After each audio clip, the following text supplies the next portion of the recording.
It is sometimes alleged that the Holy Quran never actually claims that Islam is a religion of peace, nor do the traditions of Prophet Muhammad, peace and blessings of God be upon him. Let us break down the word Islam. It is derived from the root letters SLM.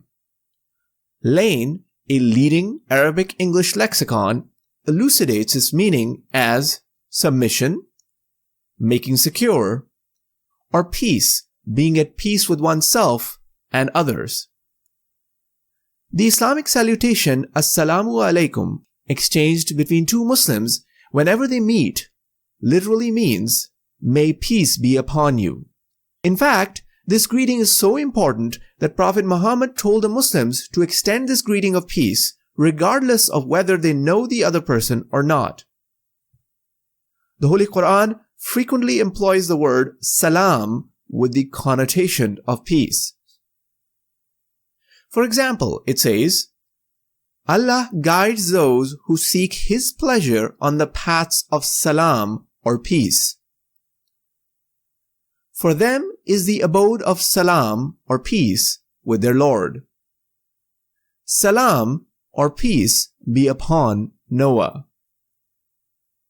Even one of the names of Allah mentioned in the Holy Quran is As-Salam, meaning the source of peace. Hence, the unfounded claim that the definition of Islam as peace is a later innovation is false. The promised Messiah, Hazrat Mirza Ghulam Ahmad, peace be upon him, writes, the technical meaning of Islam is set out in the verse, nay, whoever submits himself completely to Allah and is a doer of good shall have his reward with his Lord. No fear shall come upon such, neither shall they grieve. This means that a Muslim is one who commits himself wholly to the cause of God Almighty. That is to say, one who devotes himself to God Almighty, to following His designs, and to winning His pleasure, and then becomes steadfast in doing good for the sake of God Almighty, and devotes all his faculties to that cause. In other words, he belongs entirely to God Almighty, both doctrinally and in practice. This striving for peace is even more evident during the battles fought by Prophet Muhammad, peace and blessings of God be upon him.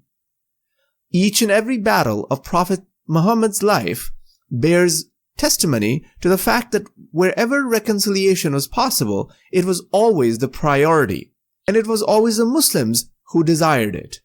In fact, Prophet Muhammad clearly forbade the desire to fight when he said, do not wish for battle with the enemy.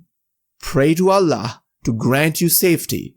But when you are obliged to face them in battle, show patience.